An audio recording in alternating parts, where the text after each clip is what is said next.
अस्सलाम वालेकुम व्यूअर्स। आज आप लोगों के साथ मैं मीज़ान बैंक काराजारा के बारे में बात करूंगा कि किस तरह पाकिस्तान के एक आम शहरी मीज़ान बैंक के थ्रू इंस्टॉलमेंट पे गाड़ी ले सकता है किस्तों पे। तो रिसेंटली मैंने बैंक विज़िट किया था इस सिलसिले में और काफ़ी मतलब समझ लिया है उनसे कि किस तरह ये उनका सिस्टम काम करता है। तो आप लोगों के साथ डिस्कस करता हूँ खैर से।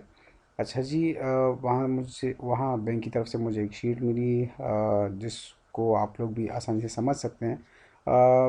वीडियो स्टार्ट करने से पहले मैंने उनसे ये भी पूछा कि कौन लोग अप्लाई कर सकते हैं, तो उन्होंने ये कहा कि जो भी मतलब ख्वाहिशमंद हो तो बैंक आके हमसे बात कर सकते हैं।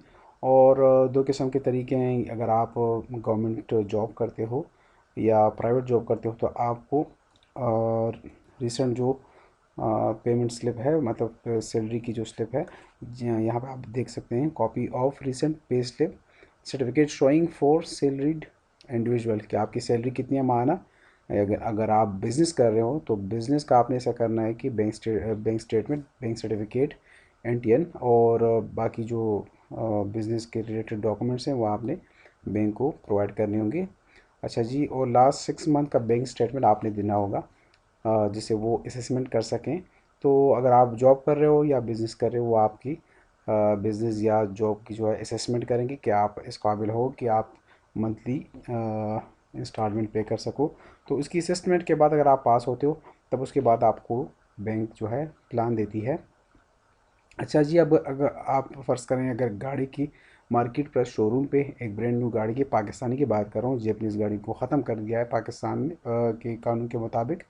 तो सिर्फ पाकिस्तानी आप ले सकते हैं। अगर पाकिस्तानी गाड़ी की कीमत फ़र्ज़ करें 10 लाख रुपए है तो कम से कम जो सिक्योरिटी डिपॉजिट है आपने 30% रखना होगा। इस 30% से पहले जो है 15% तक बैंक आपसे लेती थी, लेकिन गवर्नमेंट ने उस 15% में जो रियायत थी वो ख़त्म करके 30% कर दी है कम से कम। तो 30% तो 10 लाख का अगर फ़र्ज़ करें गाड़ी है तो 10 लाख का 30% 3 लाख बन गया, ठीक है। तो फाइनेंसिंग जो बकाया अमाउंट रह गई है जो आपने पे करनी है तो 7 लाख है। अच्छा जी, तो ये 3 लाख रुपए जब आप सिक्योरिटी डिपॉजिट रख देते हो तो आपको गाड़ी बैंक की तरफ से मिल जाती है, ठीक है। तो 7 लाख रुपए आपने किस तरह देने होंगे, तो बैंक आपसे पूछती है कि आपको कौन सा जो है प्लान लेना है, 1 साल का लेना है, 2 साल का लेना है या 5 साल का। 1 से 5 साल तक इसमें प्लान होता है। अगर आप फ़र्ज़ करें 1 साल वाला लेते हो तो उसमें आपने 64,450 रुपये, ये इसी पे फार्मूला लग के जो है वो बैंक वाले निकालते हैं। तो 10 लाख के हिसाब से अगर 1 साल में आपने पे करने 12 महीनों में, तो 64,450 रुपये आपने मंथली पे करना होंगी।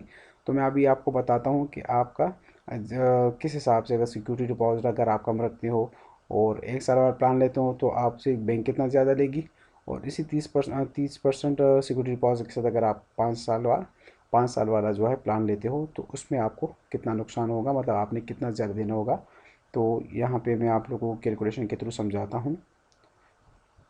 देखें जी, 64,450 रुपये मल्टीप्लाई 12, ठीक है। 1 साल वाला प्लान है तो 7,73,400 रुपये आपने 1 साल में ये आपने पूरे करने होंगे बैंक को, ठीक है। और 3 लाख आपने सिक्योरिटी डिपॉजिट रखा हुआ, तो ये 10,73,400। तो गाड़ी की अपनी कीमत कितनी है, 10 लाख रुपये, ठीक है। 10 लाख कीमत होगी, 73,400 रुपये आपने एक्स्ट्रा पे करना होंगे बैंक को। अच्छा जी, ये आपने नोट रखना है 73,000। अगर आप 5 साल वाला प्लान लेते हो तो 5 साल में 12 महीने, 12 महीनों में तो ये 60 महीने हो गए, ठीक है। तो 60 महीनों में आपने जो है 18,269 रुपये आपने जमा करने होंगे, ठीक है। तो मल्टीप्लाई कर दिया आप इसको, 18,269, तो ये हो गए 10,96,140 रुपये। ये आपने 60 महीनों में ये पर पे करना होंगी बैंक को। अगर इसके साथ मैं सिक्योरिटी डिपॉजिट ऐड करता हूँ तो ये 13,96,000 हो गए, ठीक है। गाड़ी की अपनी कीमत 10 लाख रुपए, ठीक है। तो 3,96,140 रुपये आपसे बैंक एक्स्ट्रा लेगी। तो कहाँ पे 73,000 रुपये, कहाँ पे तकरीबन ऑलमोस्ट 4 लाख रुपए। तो ये आपको एक्स्ट्रा नुकसान होगा। अच्छा जी, ये तो इस साल का जो ये सिक्योरिटी डिपॉजिट 30% के हिसाब से मैंने किया था। अच्छा, अगर मेरे पास सिक्योरिटी डिपॉजिट के पैसे ज़्यादा हैं लेकिन पैसे पूरे नहीं हो रहे तो उस सूरत में अगर आप मैं यहाँ पे 60% का देखता हूँ तो 60% डिपॉजिट 6 लाख रुपए बन गए, ठीक है। फाइनेंसिंग अमाउंट हमारे पास 4 लाख रुपए रह गई। तो ये 4 लाख रुपए मैं कैसे अदा करूँगा बैंक को, तो ये अगर आप यहाँ पे देखें तो यहाँ पे इस हिसाब से ये जो सालाना किस्त अदा करनी है वो वाले पैसे आपकी अमाउंट कम हो गई है। तो 37,408 रुपये मल्टीप्लाई 12, ठीक है, 4,48,896, 48,896, क्योंकि 4 लाख तो ऑलरेडी फाइनेंस अमाउंट है। तो 48,000 रुपये या 49,000 रुपये आपने एक्स्ट्रा देने होंगे बैंक को।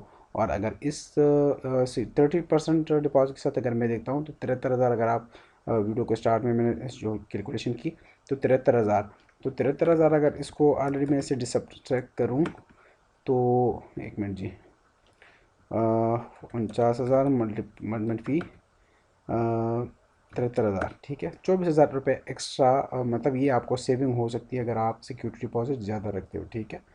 इसी तरह अगर ये कैलकुलेशन भी आप कर लें तो वही इस रूटीन जिस तरह मैंने सीक्वेंस के साथ मैंने कैलकुलेशन की उस तरह आप निकाल सकते हो।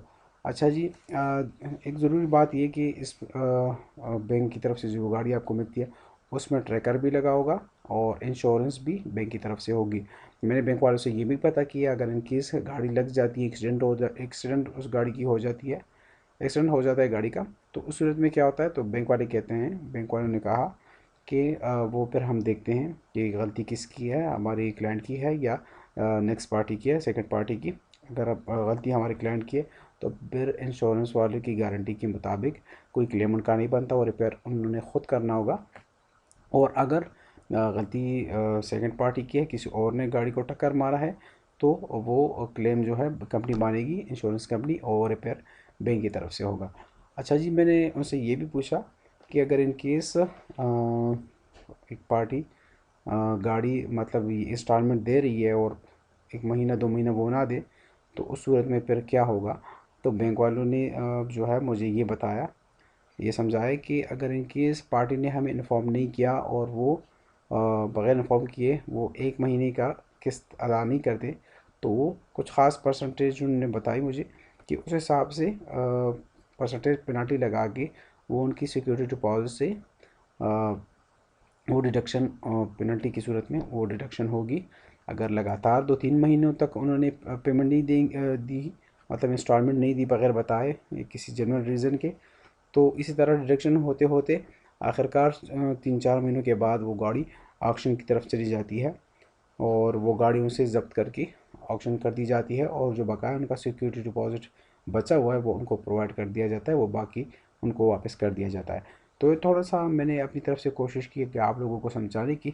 तो अगर इन केस इस हवाले से कुछ और पूछगछ आपको करनी हो तो बिल्कुल आप मुझसे पूछ सकते हैं और वो मैं उनसे जो मेरे पास डिटेल्स होगी वो मैं शेयर कर लूँगा आप लोग के साथ। अगर इन केस मेरे पास वो डिटेल नहीं है तो बैंक वाले से समझ के इंशाल्लाह वो आप लोग कमेंट सेक्शन में पूछ के मैं आप लोगों का उनका उसका जवाब दूंगा इंशाल्लाह। तो अब तक के लिए इतना ही। नेक्स्ट वीडियो तक मुझे इजाज़त दें। अल्लाह हाफिज़।